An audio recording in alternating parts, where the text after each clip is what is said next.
Mainit na balita mga kaboses ng masa, himas rehas na Senator Raffy Tulfo kinasuhan ng sariling mga staff.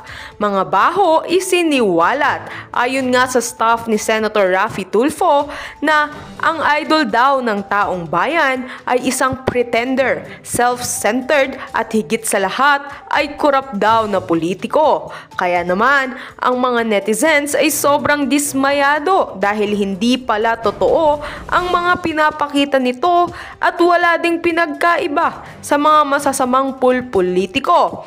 Ayon pa sa mga staff ay hindi na umano nila masikmura ang trato sa kanila ni Raffy Tulfo at may nalalaman pa itong offer sa isang staff kaya daw ito na-depress dahil sa pag-alok sa kanya ni Raffy Tulfo ng alam nyo na. Kaya ito nakatanggap ng matinding backlash dahil sa wakas ay nagsalita na ang mga minaltrato at binastos di umano ng senator.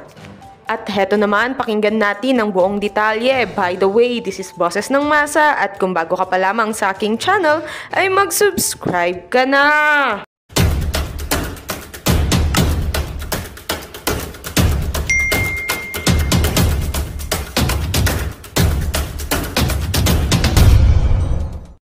Ay dapat nga bang pakinggan? Isa ba itong pamumulitika lamang? Itong nababalitang nais na lumantad ng mga dating staff ni Senator Raffy Tulfo. Dapat bang malaman ito ng taong bayan? O dapat na panatilihin na lamang silang tahimik? So, makikihiram po muna tayo ng video ni Mr. Mike Cervera. Eto na nga, issue. Sobrang issue ngayon nito mga kababayan. Ay nako, si Raffy Tulfo. Grabe, idol talaga no? Sobrang idol ni Raffy Tulfo. Ito na nga ngayon. Napanood niyo ba yung content ni Atty. Libayan? Si Atty. Libayan, abogado na vlogger. Ngayon, meron siyang binabanggit doon. Yun yung pag-uusapan natin na alam ko din. Na matagal ko nang alam yun. Oo. Ay nako, si Atty. Libayan, hindi pa kasi inisplok eh. Maganda kasi mauna si Atty. Libayan. Oo, gusto ko marinig yung niya, paliwanag na to. Diba? Kasi ganito yun. Ay nako. O yung sabi niya, nagbabagang balita. Totoo yun eh. Hindi lang si Atty. Libayan ang nakakaalam nun. At tingin ko, yung source ni Atty. Libayan, yun din yung nagsabi sa akin. Kasi, ganito yun. Itong kaibigan ko na to, merong sariling production na house. Meron siyang editing house. Basta yun, nasa showbiz din. Malaki yung yung influential niya sa showbiz. Itong source ko tungkol dito nga sa mga lumalabas na issue ni Idol Raffy Tulfo. Idol talaga no? Sobrang idol pagka ganon. Pero nagsasabay-sabay yung mga babae sa buhay na. Nasaan ang boundary o hangganan sa pagitan ng personal at pampublikong buhay ng isang politiko? Ang lahat, kabilang ang mga public servants, ay may karapatan sa privacy.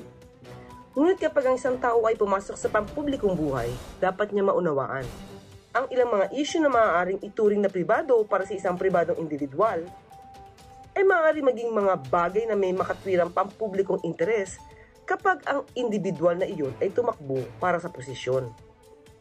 Ang ibig sabihin na pagiging public servant ay inuuna ang interes ng publiko kaysa sa sarili niya. Ayun na nga. Kasi yung sinasabi niya na puro mga staff ito ni yung mga dating staff ni Raffy Tulfo. Ito ngayon yung mga, alam niyo yung mga nagsama-sama sila para i-expose. Kasi hindi naman paninira yun, di ba mga kababayan? Kung magsasabi lang sila ng totoo. At itong mga ito, matagal nang gustong magsalita. Kaya nagulat ako napanood ko si Atty. Libayan, yung mga staff daw na nagbabagang balita, yun na nga. Kasi mahirap din kasing alam niyo na, di ba? Alam niyo naman si Raffy Tulfo masyadong na may personal din di ba? Good afternoon po, Odi Linon, shout out po. Kaya mahirap din basta-basta na nagsasalita ka. Pero alam niyo, maaaring bukas sa isang araw o sa isang linggo, magsalita na tong mga ito. Itong mga ito, naku, may mga itsura, yung mga dating staff ni Idol, Raffy Tulfo, mga boss.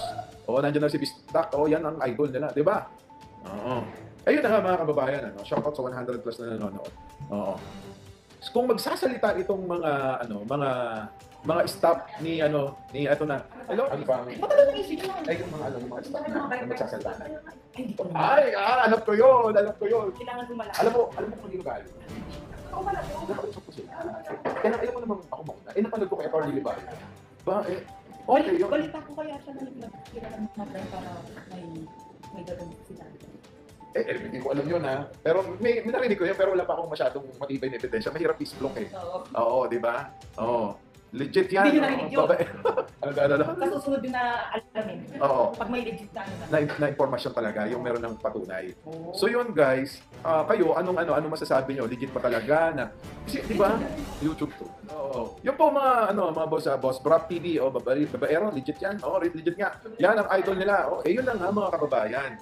Kasi malayo yung pinuportray niya na ganito siya, di ba? Tapos yung totoo talaga sa buhay niya, ganun pala. Sa pagkaakala ng maraming tao, napakabait, pamilyadong mabait sa pamilya. Tapos, eto na ngayon, naglalabasan, mga kababayan. Pangkaraniwan, sa bawat issue, nilalagyan natin ito ng boundary kung ito ba ay personal o pampubliko.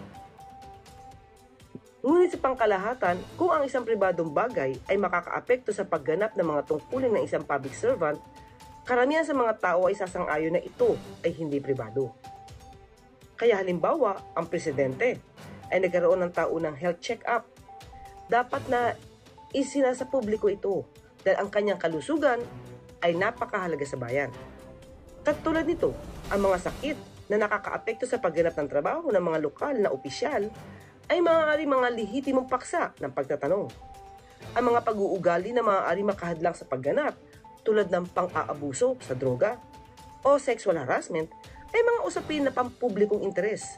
Ang mga problema sa pananalapi, lalo na sa isang taong may pananagutan sa budget, ay maaaring may kaugnayan kung halimbawang siya ay malalamang isa palang sugarol. Dahil ang isang politiko ay kumakatawan sa publiko, ang mga nasasakupan ay maaaring mas mahusay na kinatawan kung isa sa buhay niya yung virtue of honesty at yung pagiging mapagkakatiwalaan sa parehong personal at pribadong buhay. Mga boss, syempre hintayin natin na magsalita. Gusto ko kay Atty. Libayan manggaling at doon na magpa-interview. Diba? Para maganda. Diba? Mami PR, bakit sir? Hindi ko alam ba kung bakit ganon. Hindi ko alam. Basta ito mga kababayan. Yung, panoorin nyo yun, yung vlog ni Atty. Libayan na nagbabagang balita, sabi niya, na eto nga daw yung mga staff ay gusto magsalita, gusto magpa-interview. Actually, nung ko pa yan na, last year ko pa yan na encounter. Yung mga staff niya mismo magsasalita laban sa kanya. Kasi nga daw itong mga staff ay talagang hindi na nga nila masikmura daw. Yung mga trato, yung mga offer. May mga offer. Puting partner may offer. Sa mga dating staff nga daw, yung isa nga daw na-depress. Nakakalungkot. Ayoko sa mga sabihin. Ayoko muna sabihin kasi gusto ko manggaling doon kay Atty. Libayan na lang, huwag na sa akin. Di ba? Ayun na nga, kilala ng isang babaero ang kapwa niya babaero. Kilala ko siguro to. Ano babaero? Hindi ako babaero, no? Alam ng mga partner ko yan, no? Nandito. Biktima ako.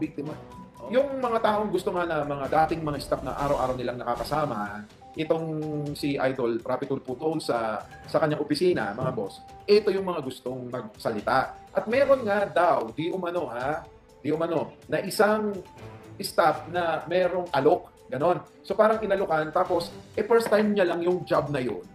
Alam yung unang trabaho mo lang, tapos ganon yung kagad yung mararanasan mo. So na-depress yung bata. Na-depress. Magandang bata. Ganda. Mas maganda, konti lang si Eli. Ganun kaganda. Bata, naging staff daw ni Rapi Tulfo. Tapos Yung ngayon, magandang model. iba pa yun. Ito, staff ito. Ay, naku, talaga. Alam mo rin yun? Hindi. Kilala ko lang yung babae. Kilala mo yung babae? Hindi ko lang nabalita. Tanong ko.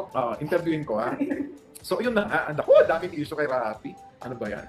Alam mo yun, galing-galing niyang mangaral, galing-galing niyang ng mga tao sa di ba, sa programa niya. Tapos yung sarili niya pala, ganun din. Ang reputasyon ng mga leader ay maaaring magkaroon ng mahalagang epekto sa pakikipagnegosasyon. Kaya ang personal na pag-uugali ng mga politiko ay maaaring maging lehitimong public concern. At kung masyado na maimpluwensya, At kinatatakutan na ng marami, hindi na mapipigil ang taong ito sa mas matindi pang pang-aabuso. Ano ang mangyayari sa mga constituents? Ano ang mangyayari sa bansa? Kaya ang mga ganitong klaseng issue ay hindi dapat nasabihin na pamumulitika lamang. Deserve natin malaman ang katotohanan. Kung pulos kasinungaling na naman ang ibinibintang sa mga politikong katulad nito, ay dapat din malaman para naman malinis ang kanilang mga pangalan at deserve naman nila na maiboto ng taong bayan.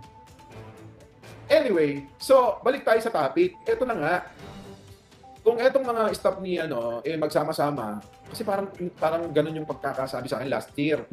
Actually, ano pa yan? September pa yan. Magsasama-sama daw lahat sila na mga naging feeling, parang sinasabi nila parang biktima yata sila, mga boss. Basta, ano masasabi nyo sa mga lumalabas ngayong issue ni Rapi Tulfo, yung kasi hindi naman kasi yung basta lang lumabas, kundi mga nakasama, asawa, anak mismo, di ba? Nagsasalita laban sa kanya, dating asawa, nagsasalita laban sa kanya, mga dating staff na ngayon mukhang lalabas din para magsalita laban sa kanya, di ba? Hindi naman siguro demolition job ito. Kundi siguro itong mga tao na to, gusto lang din talagang ilabas kung ano yung totoong pagkatao. Di ba? Oo. Kung may katotohanan ang isisiwalat nila at tungkol kay Senator Rafi Tulfo, maganda man o hindi maganda, dapat lang siguro nating malaman, lalo-lalo na si Senator Rafi Tulfo ay isang public servant. At kung ayaw niyo namang mapuna at mabunyag, kung meron man kayong mga pang-aabuso sa inyong mga private affairs, huwag kayong maging politiko. Manatili na lang kayong pribado. So, sa politika, para malinaw, piliin mo na lamang ang isa at itakwil ang isang natitira.